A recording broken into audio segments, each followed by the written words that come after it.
Welcome to the Game Changer 00100 show. I'm your host, Game Changer. And today we are going to cover monopolizing the penis. All right, so many of us have seen a particular movie called Chirac. Now, Chirac basically is based on a Greek play that I forget. But the premise of the play was after or during the Trojan War, excuse me.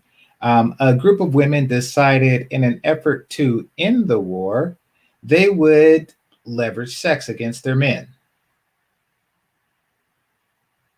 all to end a war that began over a woman. Kind of ironic when you think about it, but yeah, history and philosophy tend to be that way.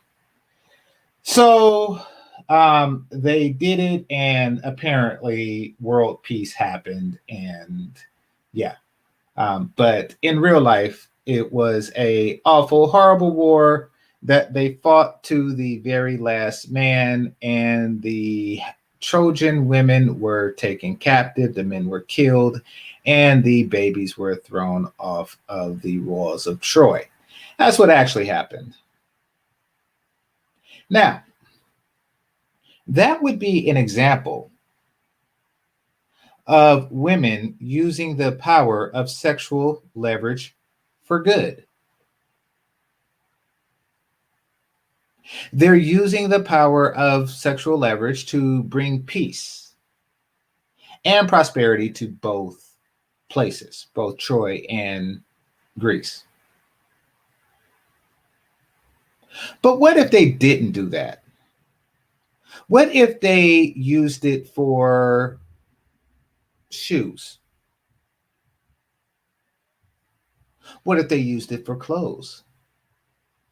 What if they used it for a bigger hut? A stove in the kitchen? What if they just had infinite demands? If the ancient Greek and Trojan women had that ability, what would they do for that? Where would they stop? Well, they would have to stop at some point because they needed the men as much as the men needed them. They needed the men to do things like attack and invade Troy. They needed the men to build, maintain, secure, cultivate the land, etc., etc., etc. And the basic reason that they needed them was to, how can I say, feed them. So the necessity of men was clear, which is why the concept of a sex strike could never occur. Thank you very much, Deacon Dave. Thanks for the super sticker. But what if, even though that need existed, the need of a man existed, the women were unaware of it? And they attempted to do such a thing. They attempted to leverage sex to get more out of men. How much more? As much as they can leverage. There's really no limit. We all see shows where women call in, average women demanding exceptional men, below average women demanding exceptional men, and just plain poor women demanding exceptional man.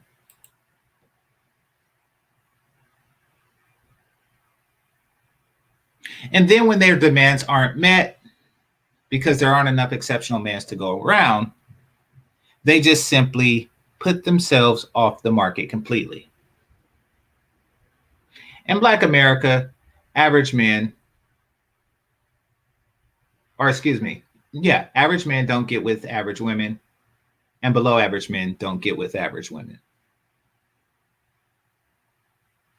And completely unremarkable men don't get with completely unremarkable women. When was the last time you seen a 600-pound man get with a 600-pound woman in Black America?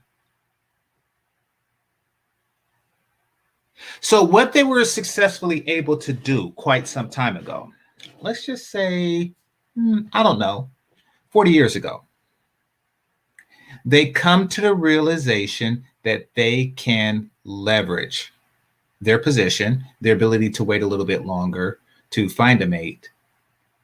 They've come to that realization that they can leverage this.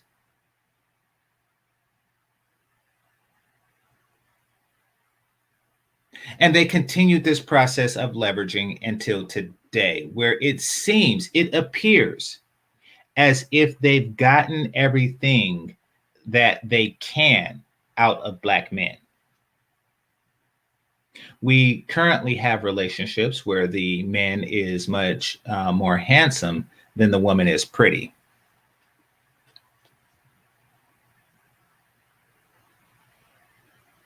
Take Felicia, for example. Felicia looks like bad graffiti. And this isn't like a joke. I actually seen such graffiti on a Union Pacific train that favors her. But she feels confident. She feels confident in the system that granted her certain leverage. She felt confident that she can get the superior men that her mother was unable to secure, that her grandmother wasn't able to secure. She feels as if she can negotiate a better deal. Unfortunately for Felicia, she was simply unable to. So now she has a choice. She can take what she can get. A obviously below average woman should seek a below average man. But instead of doing that, she's welling against the system, one that she created, one that once allowed her leverage, is now empty.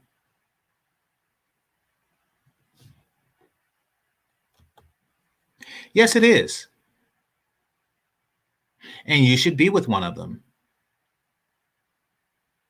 Do you think you're a high life woman, Felicia? Do you think that you are an exceptional woman, Felicia?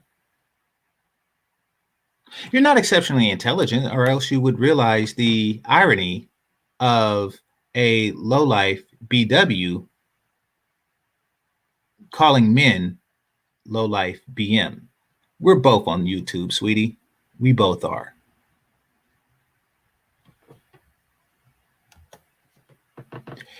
I get off on Pornhub. I get money on YouTube. But thanks for the suggestion. Anyway, the ability to leverage that they had is now waning. And now the women are whining. Now that they found themselves in this situation, they're asking for help. But I don't want to dig too deep in that, at least not just yet. What I want to discuss is the process of leverage. You see, I've said this before many a times. Relationships are a negotiation. It is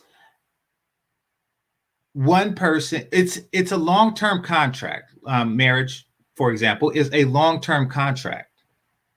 Who does what, who gets what, how one is treated versus the other, etc., etc., etc. For example, if you were to find a new woman, you may want to negotiate things like if she remains with fake hair or real hair, Who cooks the breakfast, who washes the dishes, who takes care of the cable bill versus who takes care of the rent slash mortgage, et cetera, et cetera, et cetera. These are things that are negotiated. And the longer the relationship, the more continuously you have these negotiations.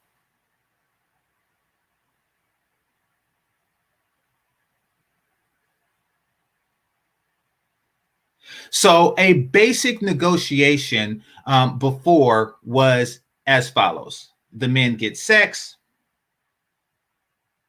The man gets prepared food. And the man gets child rearing from the woman.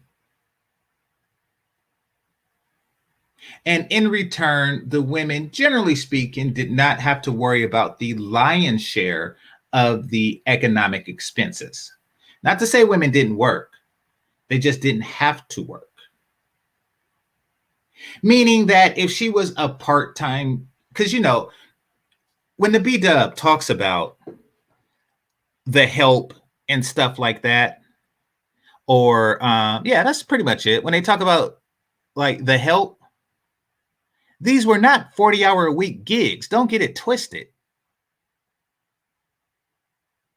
These were not situations where a woman had a white woman had a colored woman in her damn house cleaning a 2-bedroom single family home for 8 freaking hours.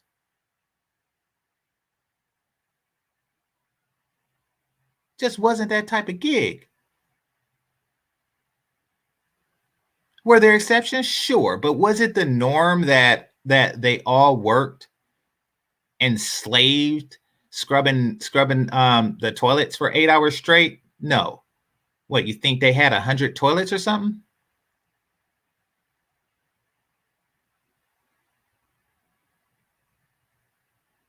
No.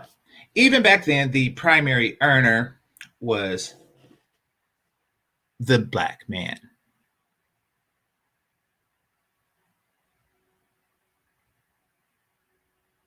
And that was the original contract. Now, they later, this contract came with an option. A woman could work for herself. Now, you would think that, wait a minute, a woman working for herself would be a bad deal for the woman. Her taking the full 40 hours would be a bad deal. Except in return for that, she gets to renegotiate the contract. Now, the problem is that there was never a new contract signed. Now, this is very important that brothers understand this. A new contract was never signed. You see, we've been in the negotiation phase for 40, 50 years. And when you're negotiating, one thing I've learned is the one who wants it least win. What do I mean by that? Say you are in a car dealership and of course you see a car that you want, and let's say the price for the car is $20K.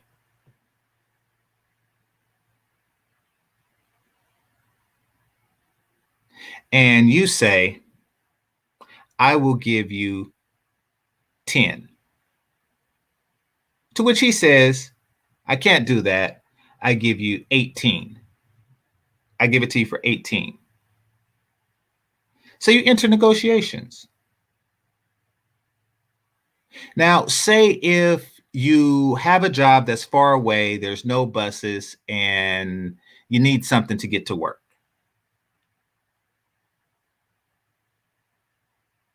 You just might pay that 18. But say you work from home and you have 5 cars and you're just looking for a, I don't know, weekend car or something like that. Or you really don't want it. You just, you really don't need it. You're buying it because it matches the garage. Are you buying it as a gift for somebody else? You might say, no, 10.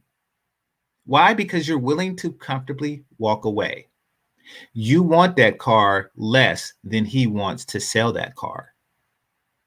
Where am I going with this?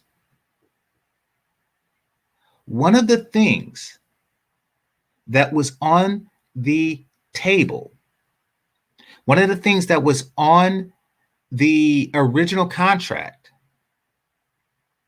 was a together and intact family and community.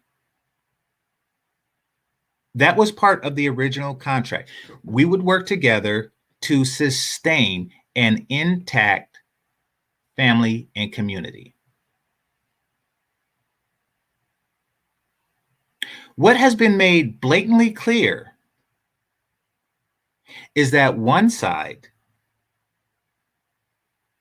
don't want an intact family and community as much as the other side.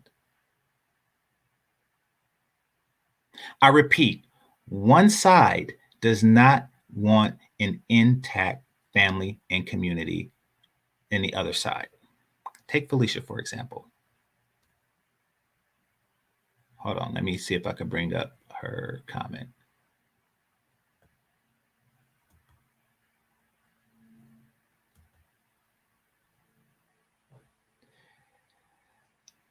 Yep, all women should think they're exceptional. Yes, that would negate the definition of exceptional now, wouldn't it?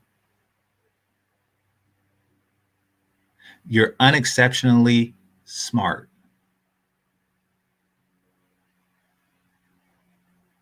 So, in addition to her homely appearance, she's not too bright either. But guess what? Somewhere, someone, not anybody here, wants to hit it. Oh, and by the way, what you see, that's her best. That is her best, meaning that her appearance is anywhere between 0 and that. And what is said here is what she decided to write when she had a large amount of time to think of what to say, meaning this is as intelligent as she can possibly be, meaning that her intelligence is anywhere between 0 and whatever the fuck you've read here. That's what you're dealing with. And as unremarkable as she is, I'm sure guys have approached her. They wanted to enter a negotiated contract with her. And at some point in her life, while being single, she said no. Why did she say no? Because she legitimately thinks that she's exceptional. And that in average, below average, or unexceptional men should not be approaching her. Now, she's going to continue this process until she is worse off than what she is. I know it's possible. It may not seem like it, but it is. But what does that say? You see, each man at its base can provide, at the very least, family. Even a below average man, He can, at the very least, provide family, fatherhood, and husbandhood. He approached her, meaning he wanted it more than she wanted it.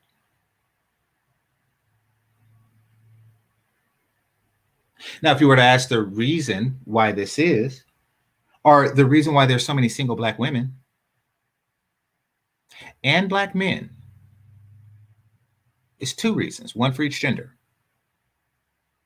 The reason why there's so many single black women is because they don't want it enough.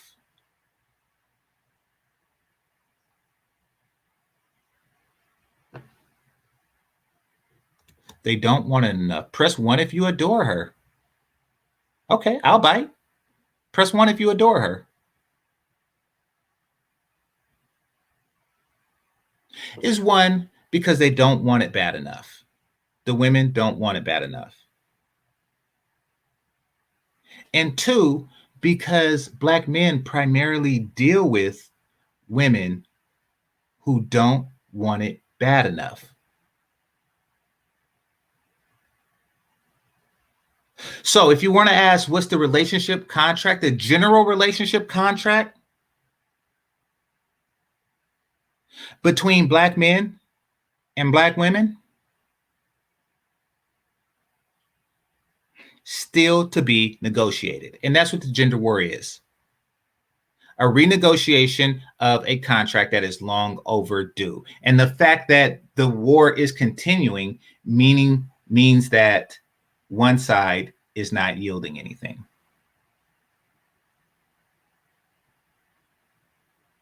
Now, what do we do about it? Well, the first thing we have to do is we have to examine the contract as it exists. Oh, wait a minute. Let me check for ones. Huh. So men adore you.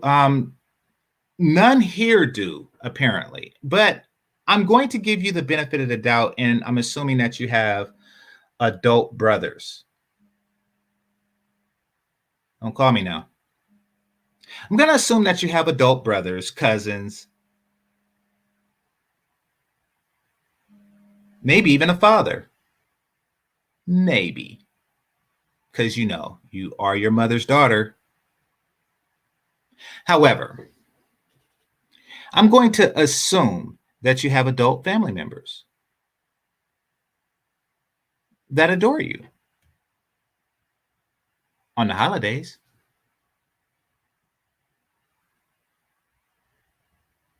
On Christmas, Thanksgiving. They adore you in small doses.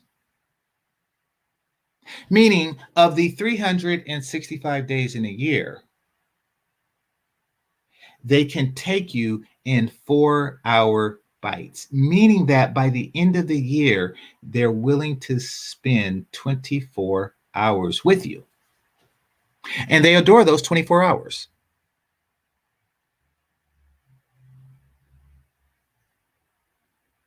But how much do men adore you empty?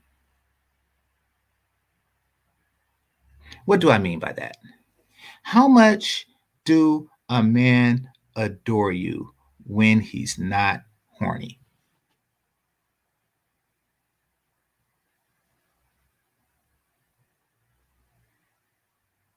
How much does a man adore you absent sex?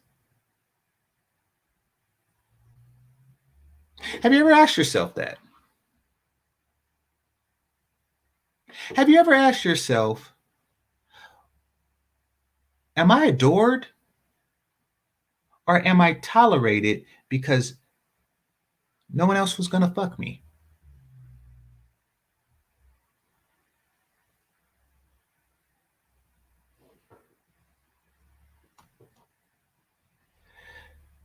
She writes, my father is the best man in the world, and my 3 brothers are great and doing very well for themselves. Wonderful.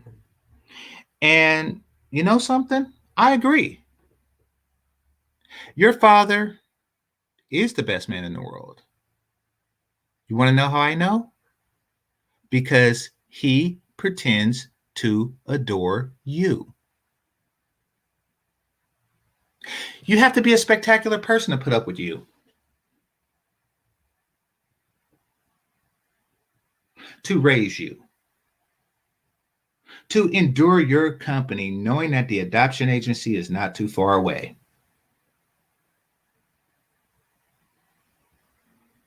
He must be an exceptional human being.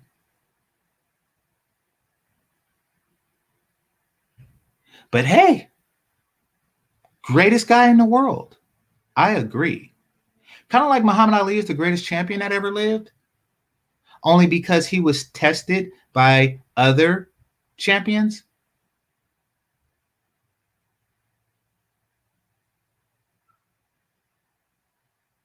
Your father is the greatest, most patient person in the world because he was tested by having you as a daughter.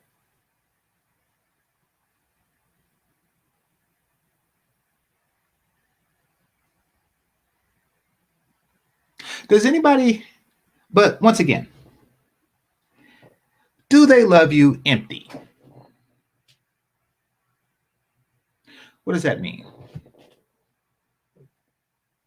What contract do you negotiate with your mate, with your prospective mate?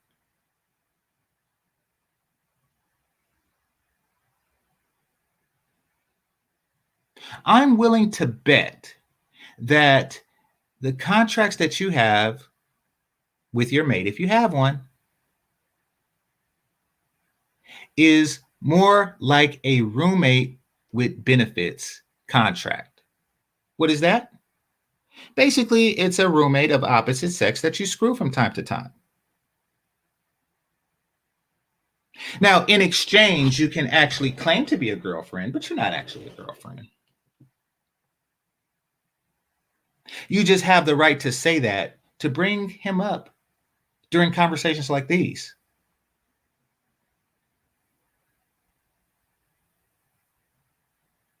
In exchange for that, the bragging rights or the social status that you believe exists from being in such a situation, he gets half his rent paid, and unlike having a male roommate, he gets to fuck you.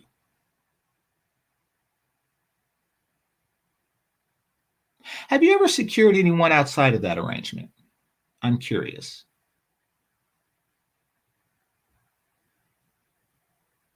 Because really, you're exchanging, well, I'm not even going to get into the logistics of that contract. But that is a common contract in Black America. But I'm not even going to talk about that because that's a contract that I expect younger people to sign.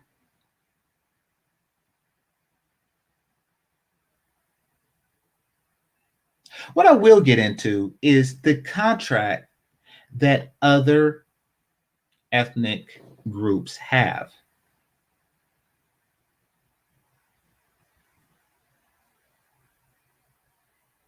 You see, most white women have signed the standard traditional contract with the addendum that they will spend a short period of time after high school and or college working full time. What does that mean? It means that a white girl graduates high school. Well, let's say a white girl graduates college, right? And she gets with a guy that's reasonably within her age range that she likes and that she likely met in college, while other women were focusing on getting their careers, lowest paid group, while they were focused on getting their careers off the ground, she was focusing on getting her career off the ground and securing a mate.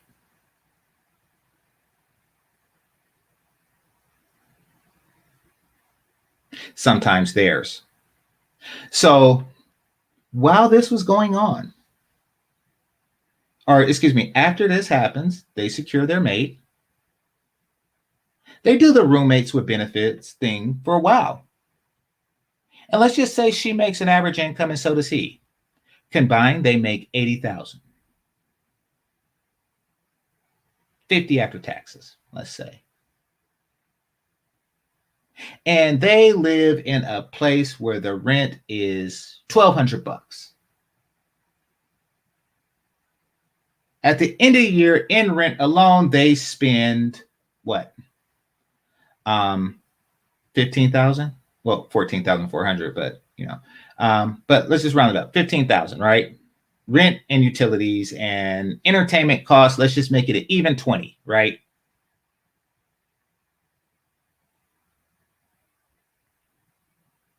So where does the $30,000 go?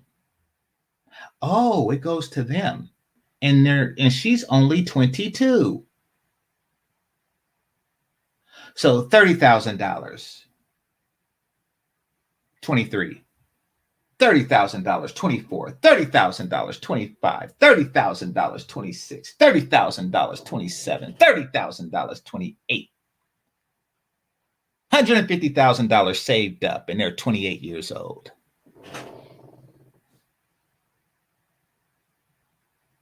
They put it down on a house, 28 years old. He gets a couple raises. House damn near half paid off just with the down payment alone. No stip, no nothing. It's just damn near paid off. He gets a couple of promotions. He's at 75. Then she stops working. She focuses on the kids.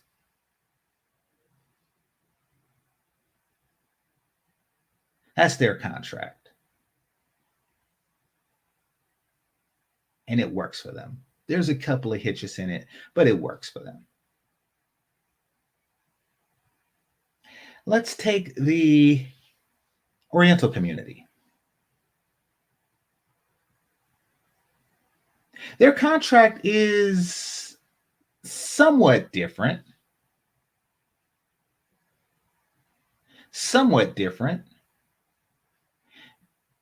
Because they make more money. When I say they, I'm talking about the women as well. Oriental women out-earn women of other ethnic groups.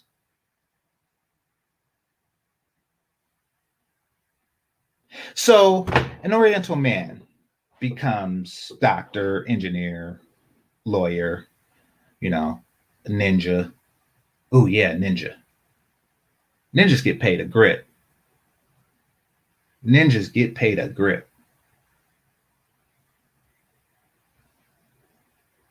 Wall Street guys, stuff like that. They become more successful by average. They get with a woman. Now, she understands that she is with an exceptional man, and therefore she has to be exceptional in ways that he is not. It's not uncommon to see a Oriental couple where the man is significantly less pretty than the woman is handsome. And I'm not talking about just by like a small margin. I'm trying to think of an example of okay, Jay-Z and Beyonce, for example. It's like close that is more common. That is more the Oriental style, where the woman is significantly more attractive than the man. Jenny Ma is significantly more attractive than Young Jeezy. Significantly. Is significant. In fact, I never really seen like a handsome Asian dude getting with a homely Asian woman.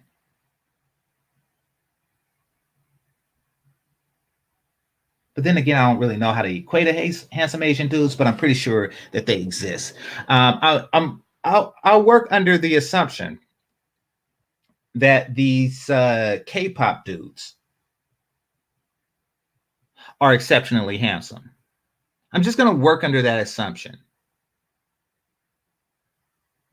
Never have you ever seen them with some of the trash you have for us. Never have you ever seen them with Felicia. Never have you ever witnessed this situation.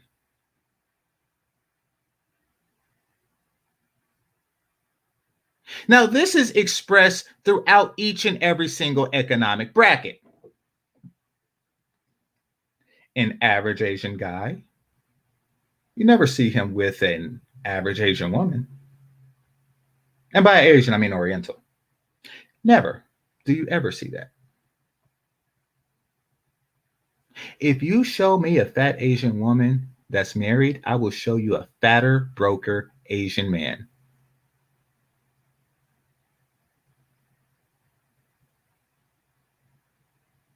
I want each of you to go to Pornhub right now. I want you to type in 2 words: Asian, followed by the word porn. Actually, it's implied since you're at Pornhub. Just type in the word Asian. And you want to know what's going to come up? Women. It will be 100% women. Why? Because the women are hotter than the men.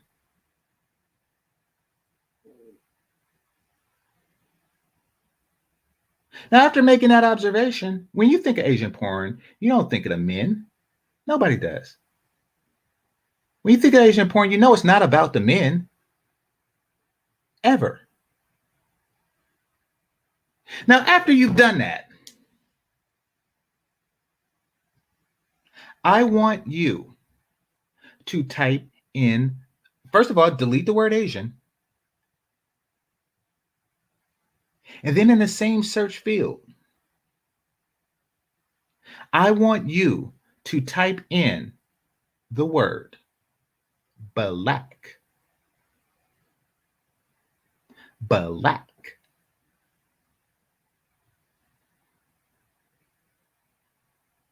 And what would you see?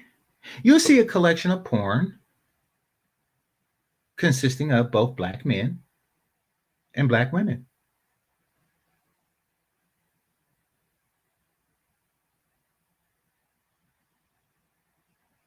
Being equally, if not greater than, sought after.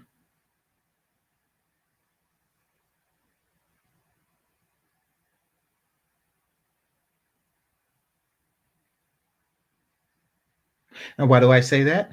This is the contract that Asian Americans or Orientals, Americans, and throughout the world have signed and accepted.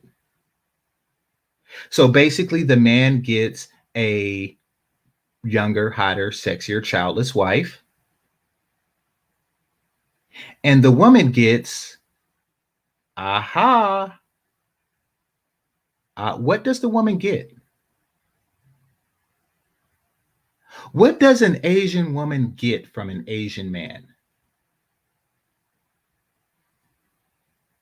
Now, some might say money, and you would be right in that regard. However, Asian women have money too. They have the ability to generate wealth as well. And if you think black girls rock because they have a few degrees, trust me, if black girls rock, then Asian girls are stone. They are granite. And I'm not talking about like in the sense that they have like a couple of advantages over them. I'm talking about in each and every single category that they can claim rocketness, they rock harder. For example, education. Oh, yes, we're the most educated group of people. Yes, yes. I mean, if you count all of the, and by the way, it, it's first of all, they're counting everything and they're talking about the pace, meaning like before welfare reform, none of y'all had degrees, and then after everybody went and got student loans. They're talking about the extent that y'all have progressed since then, since y'all had to do it because of welfare reform. Anyway, but let's put that aside for a second. While you're counting your enrolling and dropping out and stuff like that as being most educated, or your degrees from DeVry and stuff like that, you want to know what they're doing?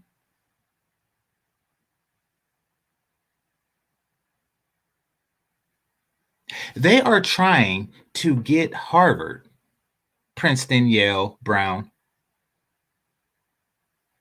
Cornell to change their legacy policy. What does that mean? They're saying that, listen, it's so many Asian people who deserve a spot in this place. And you should kick the white dudes who are the sons of, Bill Gates or something like that. You should kick them out. They're saying, I rock so hard that I should be in the spot of the children of the people who went here. You need to open up more spaces in the university for me. That's how much they rock. But hey, Western Career College, you too can be a phlebotomist. So yeah, so now you know who's the rock and who's the pebble, who's the rock and who's the gravel. But hey, maybe I'm wrong. Maybe that's just one category. Let's see. Less weight, check. More gymnastic-ier, check. Longer sustainable relationships, check. Just pick a category. Pick a category. Even if you do like fifth grade spelling bees, just pick a freaking category.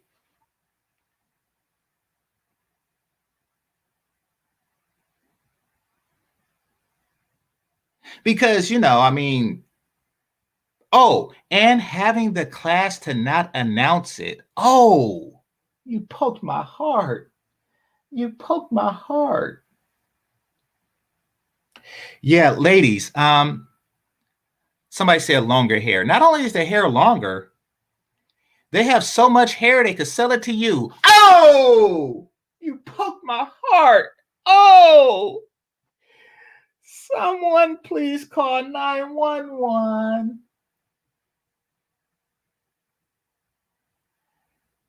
Oh, they rock so hard that they could sell you the leftover hair from the beauty salon. Oh, someone please call. Oh, oh, my heart, my heart. That's an oxymoron. That's a contradiction in terms. That is a contradiction in terms. Women's basketball is not a thing.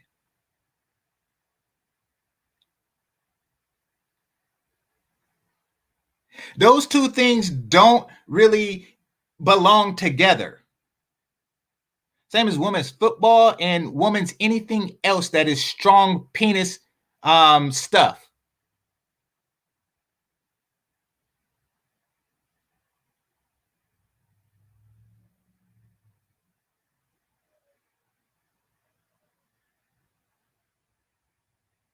See, women's basketball is one of those things that's made up and don't make any damn sense.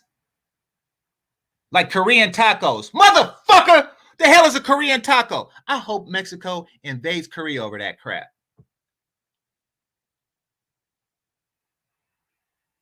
It's not real. It don't make no sense.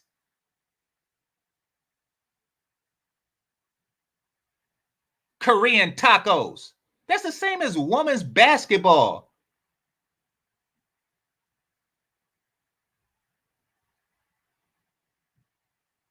No, I'm talking about real stuff.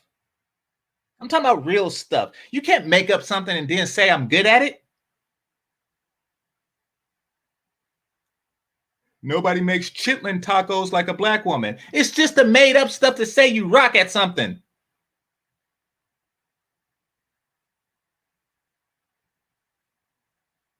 And people that rock don't have to say that they rock.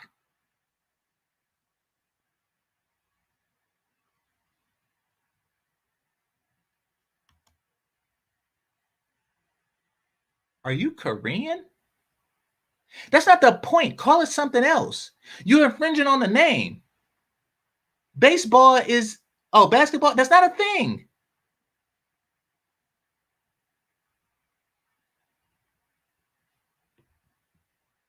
I mean, power to your sister, but she should know that that's not a thing.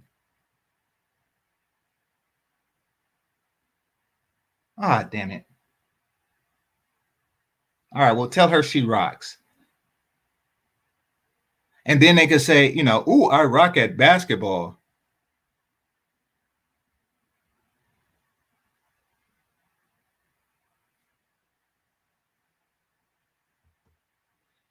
Listen, Korea, and listen me good. Get your own chit. Get your own shit, okay? Stop taking regular stuff and then putting the word Korean in front of it and putting sauce on it. Stop doing that. Get your own stuff. Like Chinese, when they have Chinese food, get your own stuff.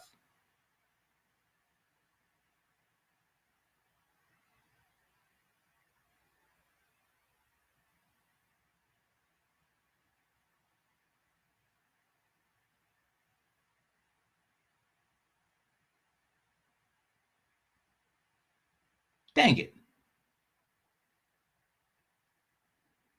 Now, where was,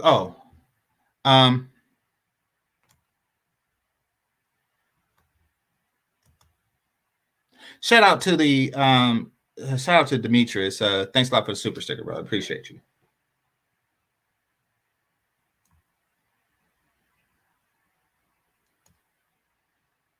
And K-pop. You're just putting the word Korean in front of music. Korean pop, K-pop. What the hell? What the hell?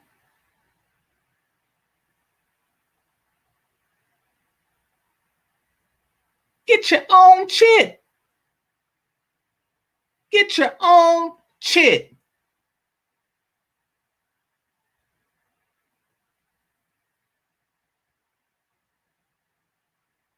All right. Done with that. Don't.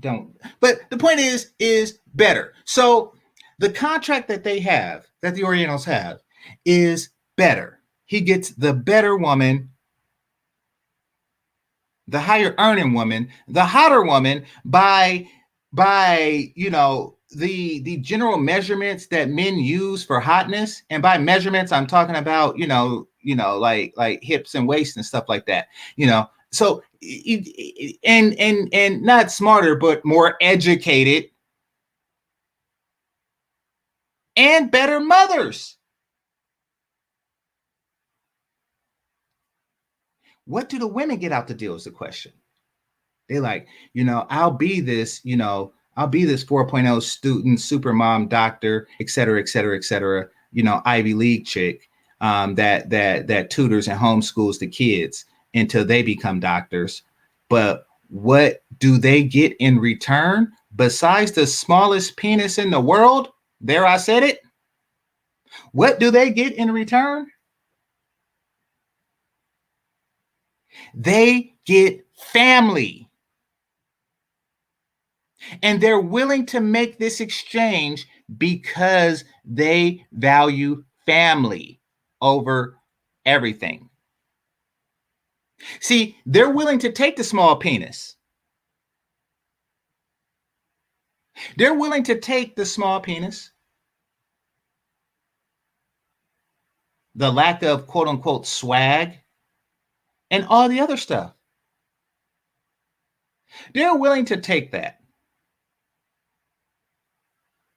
for the sake of family. This is what they will sacrifice in order to have a functioning family. In order to have a mother, a father, and well-adjusted kids, they're willing to take that. They're willing to get with a guy who's less handsome than she is pretty. They're willing to get with a guy whose penis is smaller than her vagina would like. They're willing to get with that.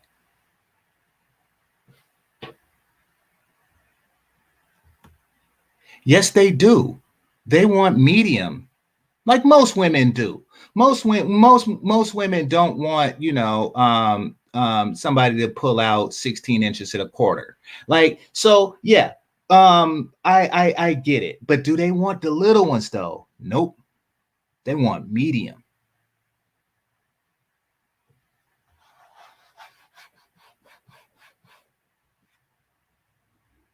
And yes, they want you to proceed with caution. They want a little caution. They don't want the whole thing to just be rammed in there amongst initial penetration. I get that. Unless they've had it before. But I've been to Asia. The ones who haven't had it before, you have to put it in peacefully. Peacefully. And no matter how much you want to pull your hair and just go to town, because it's pullable hair and you can just wrap it around and it feels just like the hair that you're used to from the black chicks, because it is the hair that you're used to from the black chicks, except you can pull it. You gotta take it slow. I was in the Philippines, and this chick had the audacity to say to me, next time, could you put it halfway in? Bitch! How dare you? How dare you? I'm supposed to cut my pleasure in half? Is this going to be a threesome? Because that's how you can make up for it. I'm supposed to cut my pleasure in half because you're not used to a full-size black penis?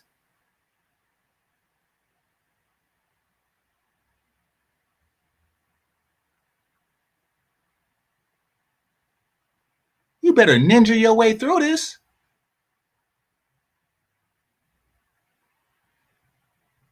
How dare you? How dare you even think of some crap like that? And fellas, know this. If you go to the Philippines, you will not find a Magnum anywhere. 7-Elevens is real big out there. Not one. You will not find it on any of the islands anywhere. What's going on, Art Nusal? Let me get you that wrench. Oh, you already got a wrench. You were saying stuff, man. You already got a wrench. You killing me, man. All right. Anyway, you will not find a Magnum anywhere. You got to bring your own. It's no market for it. Oh, you got to bring it to Colombia as well? See, I didn't know that.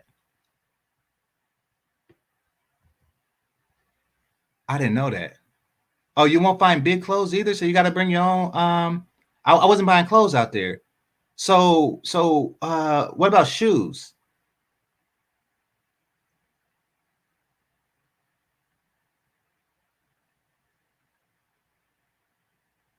So do you bring your own shoes?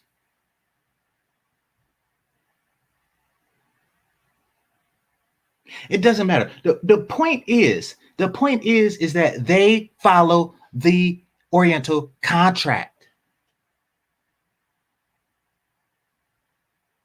They are willing to take a deal that their primary benefit is a functioning family and by extension a healthy community. This is what they're willing to sacrifice for for family. But what is our women willing to sacrifice? They are willing to sacrifice 6.25 inches of penis. On average, they're willing to sacrifice 6.25 inches of penis for family.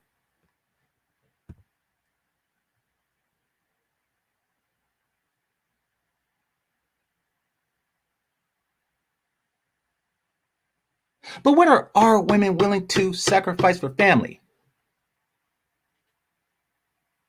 Huh?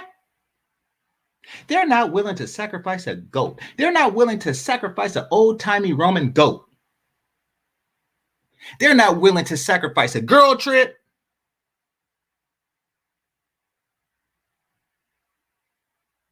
To wherever they go, I don't know.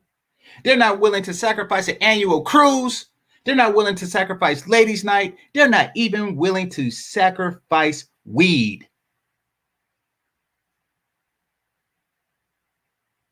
How many brothers know a woman who smoked weed while pregnant? They're not willing to sacrifice weed for 9 months.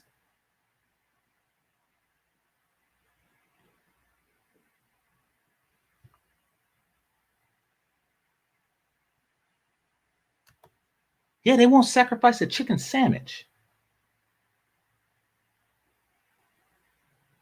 They sacrifice nothing. Nothing. But what do we sacrifice? Oh, I tell you what we sacrifice. We sacrifice our freedom.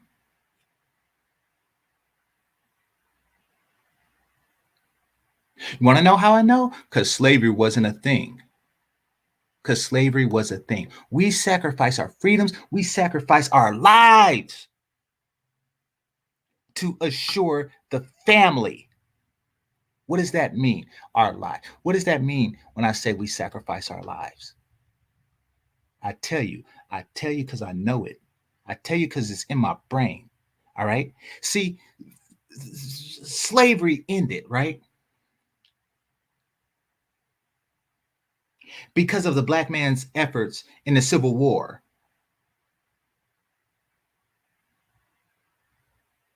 Because of the black men who were free in the North. Went back to fight. Why did they do it? They was already free. They could have just enjoyed the life of newly freed Negroes. Why did they do it? And guess what?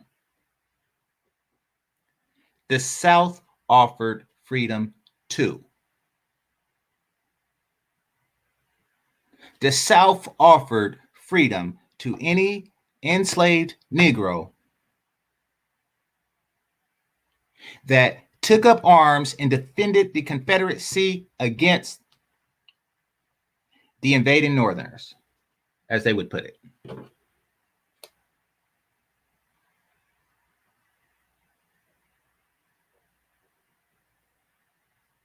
So why did the ones in the North fight?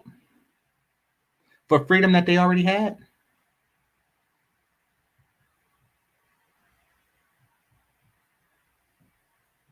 They fought for the freedom of others. That's why Lincoln offered it. Lincoln said, I'll free you all, each and every single one of you, if you win the war. And they signed up to fight for everybody's freedom. Blanket freedom. For their family. For their wives who couldn't run north. Who couldn't get to the Underground Railroad.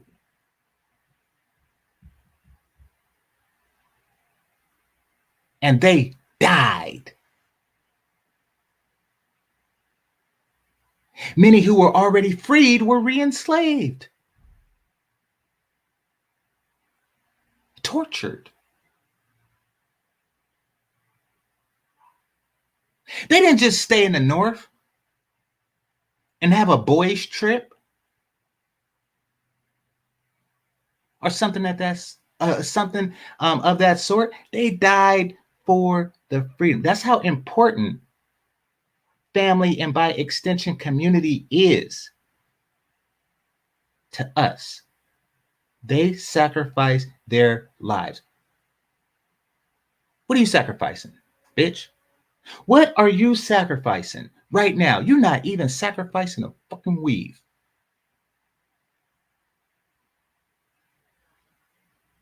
You won't even sacrifice the leverage of that comes with continual negotiation. You sacrifice nothing and demand everything.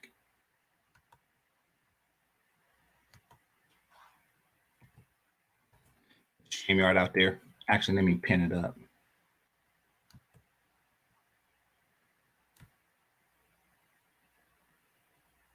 Hold on. Hit the like button, please.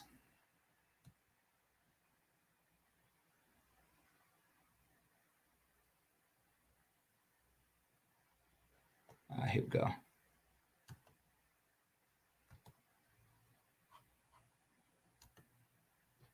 You sacrifice nothing and demand everything. And we continue to give it to you.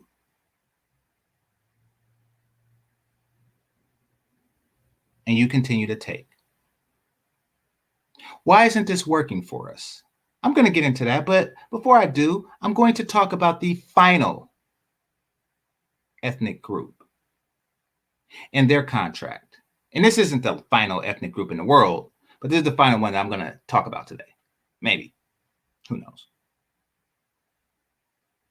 The final ethnic group are the Latinos. But because I live here in California and there isn't many other type of Latinos here, I'm going to talk about the Mexicans. What is their contract? Now, the Mexican woman in marriage, she doesn't get the wealth that the Asian guy gets. I don't even know if she gets the big one. I never investigated. However, if you type in Latino porn, I don't think a bunch of Mexican guys come up either. I don't know. I'll check on a different day.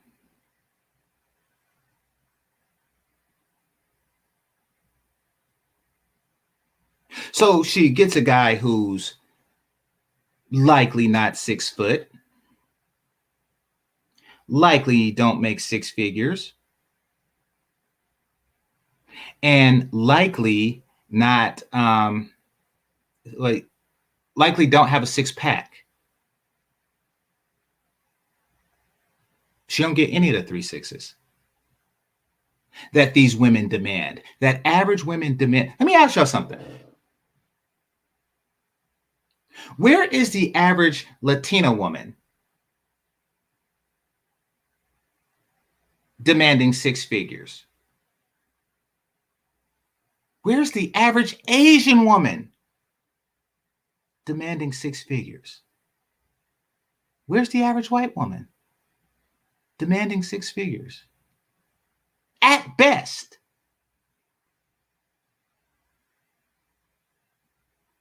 We're the only community where average is demanding exceptional.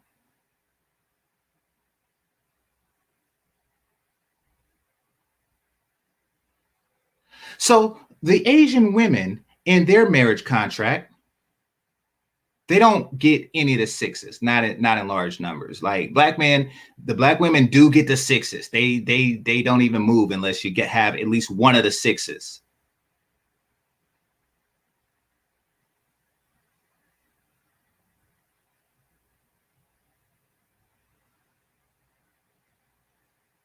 Exactly, Pablo. Show me a landscaper. In fact, Monday, hell, I look out my window. Yeah, when I stream Monday and y'all hear that, that's me. That's when they do it Mondays. I look out my window. Look at the local landscaper and then look at the second from the left finger on his left hand and see if you see a ring there.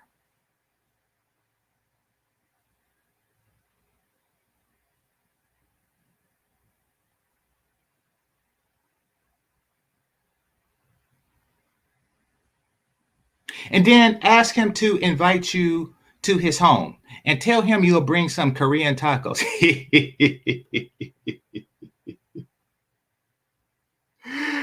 Oh, oh, happy Cinco de Mayo. Happy belated Cinco de Mayo.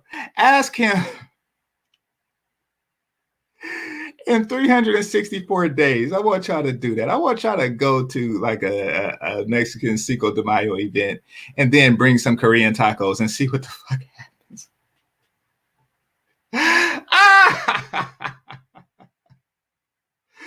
Oh, I'm a sick person. My brain is messed up. Why do I think of stuff like that? Anyway,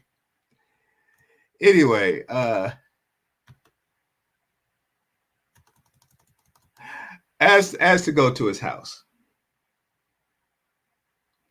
and you will see a clean home of any size, well-behaved kids, and a well-mannered wife who is prettier than he is handsome.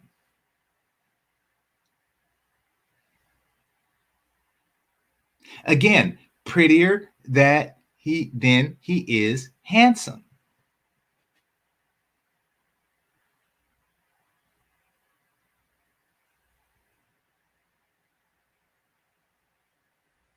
And she cooks food.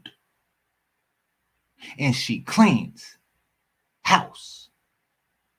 And she rear children.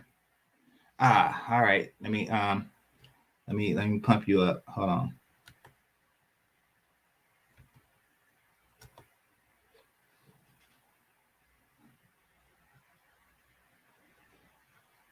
Exactly. No, see, here's the thing. Okay, so I'm a pump up Deacon Dave. Thanks a lot. All right, let me do that.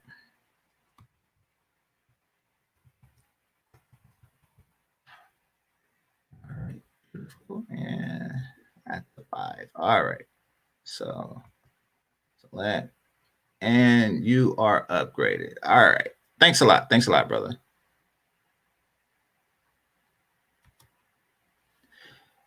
All that 6s go out the door if they get a white dude to smash them. But you black men better not be short of at least one. Well, here's the thing. That's because that's the contract. They're basically taking the white woman's contract.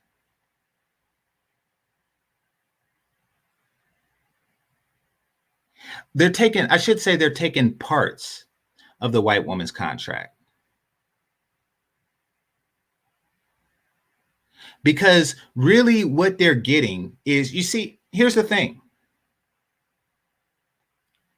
They can't offer the white man what the white woman can.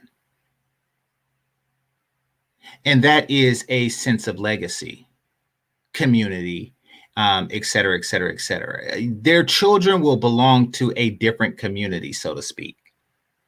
Though merging, their kids would belong to a different community. So she has to make up for that. Which is why he can get away with offering her less than he would a equally attractive white woman. Which is why he doesn't have to be necessarily 6 foot. And he doesn't have to necessarily be 6 figures. And he doesn't necessarily have to have a 6-pack. And to be quite frank, he doesn't necessarily even need 6 inches. Shh, don't tell nobody.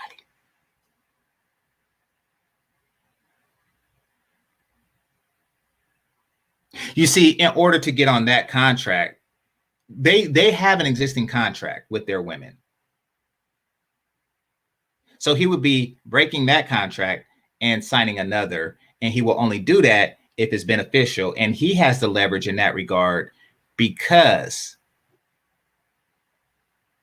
he has a backup plan. Apparently, we don't, or we haven't created one for ourselves. All right, Deacon Dave, again, I greatly appreciate you. Okay, let me see. All right, so Deacon Dave, you are upgraded in the tank. Let me hook you up, brother. I'm always doing software updates to these things, so appreciate you a lot. All right, and here we go again.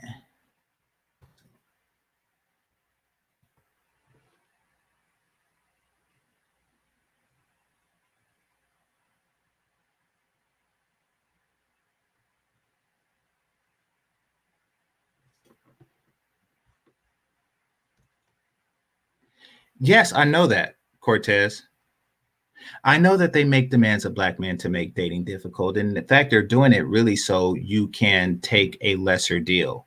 They want you to feel deficient in any regard. That's where the whole beta male coon stuff comes from. So you will accept an inferior deal.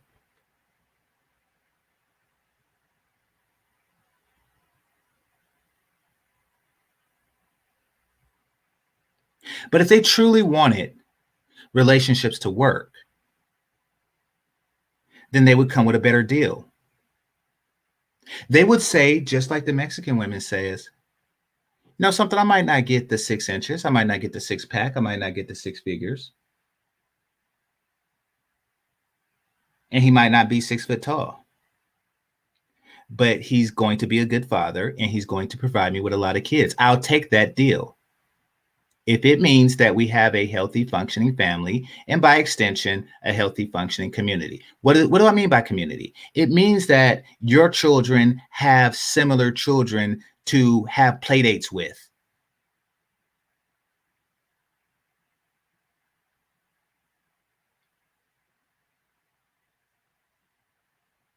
Your children has cousins and brothers and sisters and all that good stuff. They have extended families and they have neighbors and stuff like that. It means that there's never really a boring moment because somebody is always turning 15. There's always a quinceañera every weekend. If you know 52 families, you're going to have one every weekend. And that's what I mean by community. And because that is more valuable to them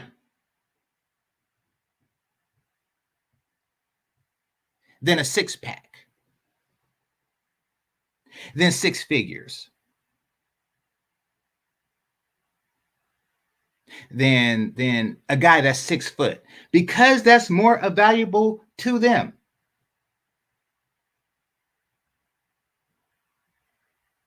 They are willing to sacrifice those things. What in the world is Miss Average at Best willing to sacrifice? Not a damn thing.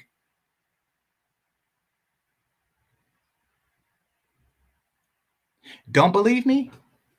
Don't believe me? Try it.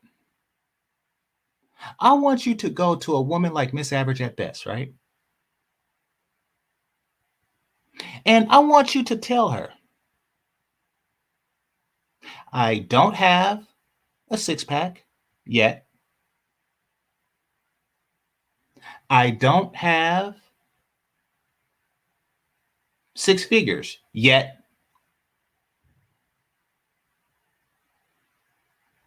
I don't even have 6 inches ever. And I'm not even 6 foot tall. However, in the place of these things, I do have enough to support myself and offsprings. I can assure you that your son will not grow up alone. I can assure you that I can show him a thing or two under the hood. I can assure you that I can throw a nice spiral football.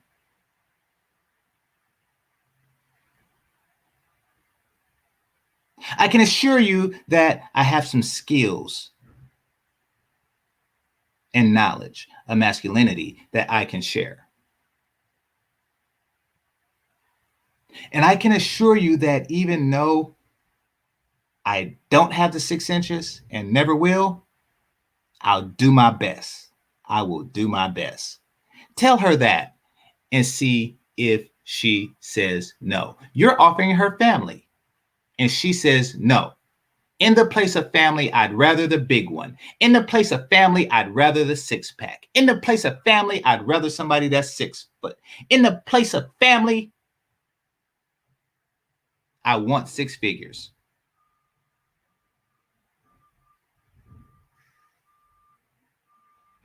You see, the new contract that's still in negotiation is extraordinarily one-sided. And here's why. Say you get with an average at best, right? You're basically saying, without actually saying it, basically what you're saying is that I have 6 figures in exchange for a functioning family. I'm willing to share my wealth. In exchange for a functioning family, I'm willing to share my exceptional penis. Exceptional. In exchange for a functioning family, while I am not working to earn 6 figures, I am working to maintain my 6-pack.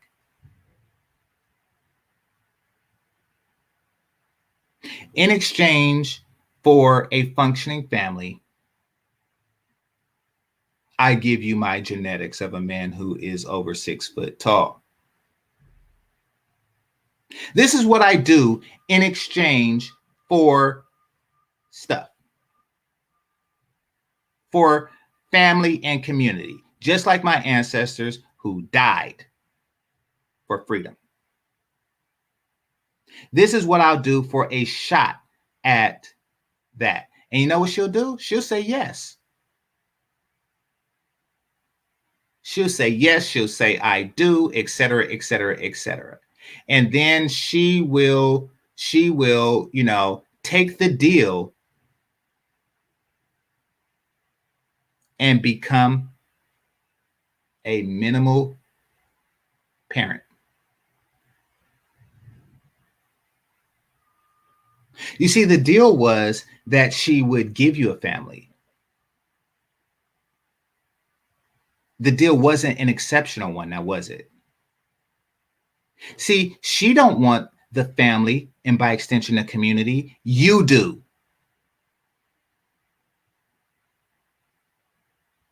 So now your family and by extension the community is tied to someone who don't really care about it. She cares more about big penis than the offsprings that sprang from it. She cares more about being tall or being with a tall person. She cares more about money. And by the way, the money is for personal expenditures. It's not for the children. If you don't believe me, tell these chicks that you want to put both of you kids in private school. And if you're going to do that, you have to downgrade houses. Tell them that and see the type of response you get. Tell them that you won't lease a new car this year because you feel the money is better spent on the children's education. So they go to private school versus public school. Tell them that. The money is for the mother, not the children.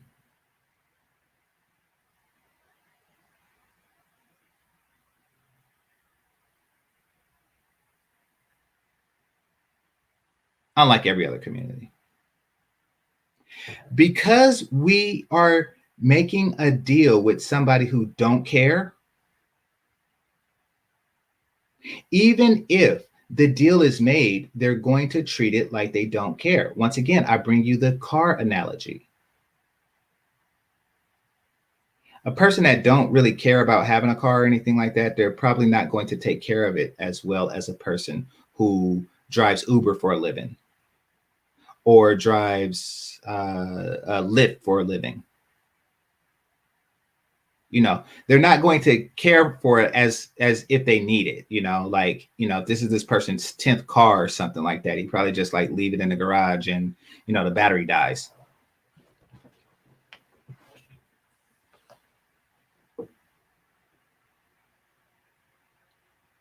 Now, am I saying avoid Black women as a result of this? No, no. I'm saying that once she is negotiating, once you realize that she is negotiating, then you have to ask yourself, I'm sure a lot of brothers here are have at least 1/6. And if you don't, then you're working on it. You have at least one of the 6s. Then ask yourself, is she with you because you can offer, you know, other things other than the 6s? Would she be with you if you didn't have one of those 6s?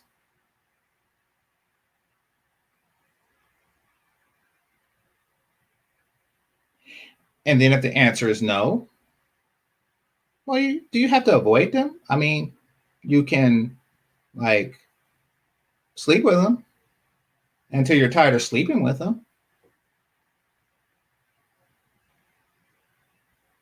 Knowing that it's not going to happen. You see, because we was watching this on movie night the other night.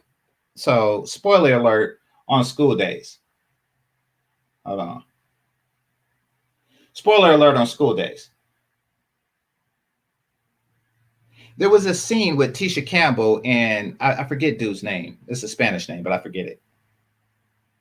You know, Dean, Big Brother Almighty. For those of you who don't know, he was the head of the most popular fraternity at this particular university.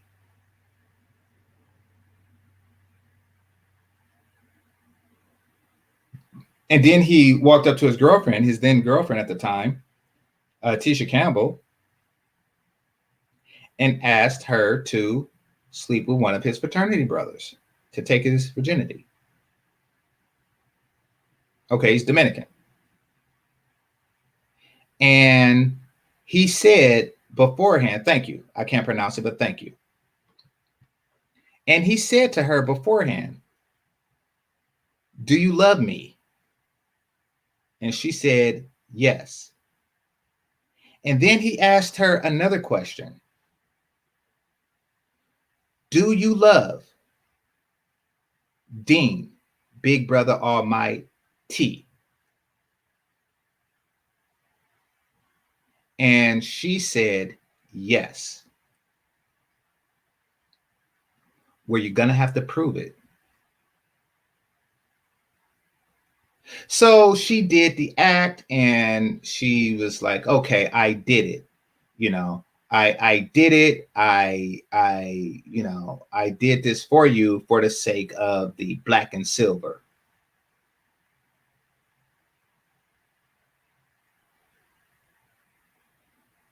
And then he said to her, this was a test.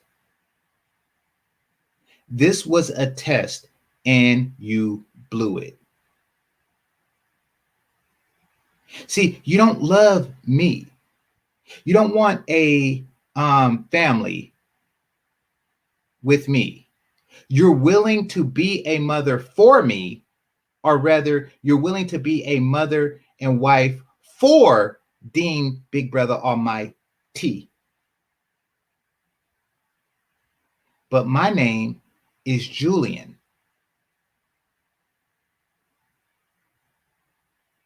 You're not doing it for the family. You're doing it for the black and silver. And you will do anything for the black and silver, which is why you failed. Because you're not doing it for me.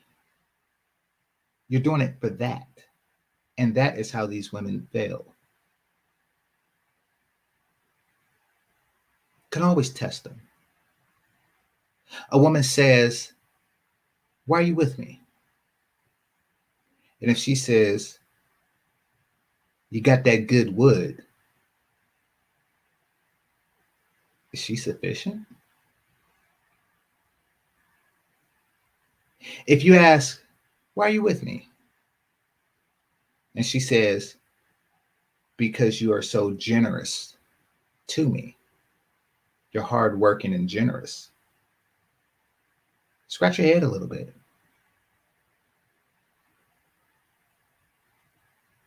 You say, "Why are you with me?"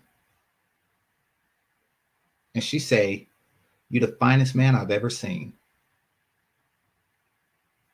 Scratch your head a little bit. If you ask, "Why are you with me?" and she's like, "Your body is on point." Scratch your head a little bit. But then give her a second chance. Maybe he should have tested her twice. Then give her a second chance and ask her,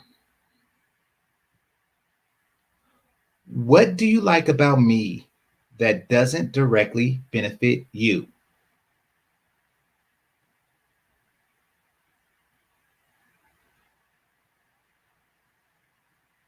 I repeat, what do you like about me that doesn't directly benefit you?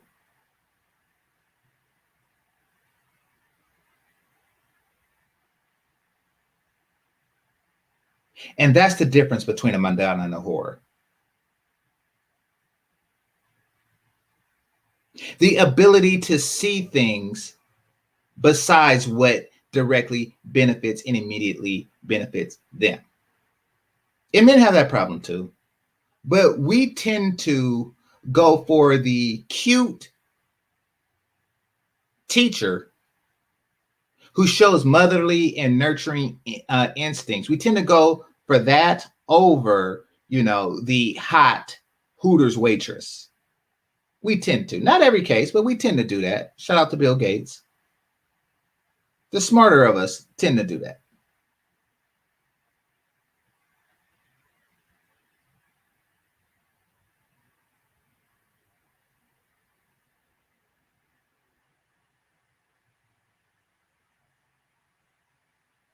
Because you're not just getting with a woman, you're getting with a mentality. Now, don't get me wrong. If your goal in life, and lots of brothers are, if your goal is to more secure sex and not dying alone, because let's face it, if you've already had your kids, they're adults, you're not really looking to start over again, then there's nothing wrong with a pretty face for your remaining days. Nothing wrong with that. I have family members that do that. Nothing wrong with that at all. Or you want to retire to an exotic country with more exotic women. Nothing wrong with that either. Because the whole family thing is in your rear view. So that's perfectly acceptable. However, if that is your goal, somebody that you want to build a family with, then these are the things to consider.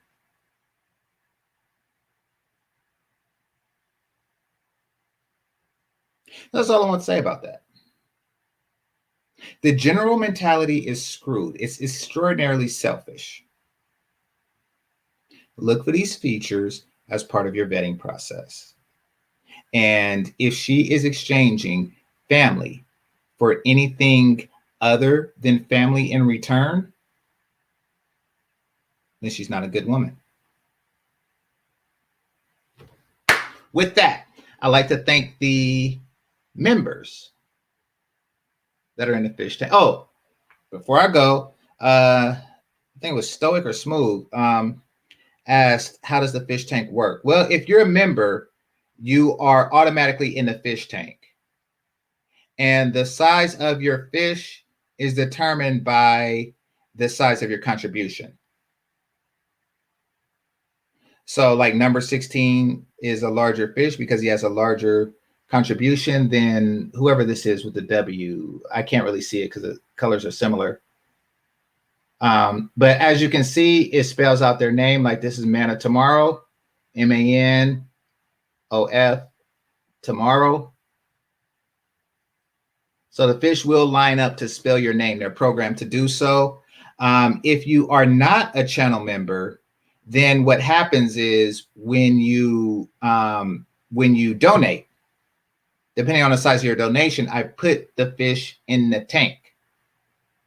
I'll put your fish in the tank, and that will also spell out your name. And if you continue to do so, the fish become larger and larger and larger.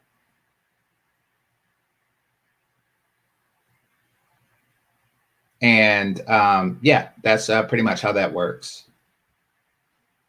So, oh, and if you're already a member, like Deacon Dave did, and you donate, your fish will become larger too. So Deacon Dave is right here. He's the blue and yellow, and he started off like this one right here. So yeah, that's how the fish tank works. All right, so thanks to all the fish in the tank, the members, the Cash Apps and Super Chats, managers and moderators, those listening silently, and those participating in the chat. Make sure you hit that like button on your way out. And remember, it's Game Changer 00100. Game over. Peace.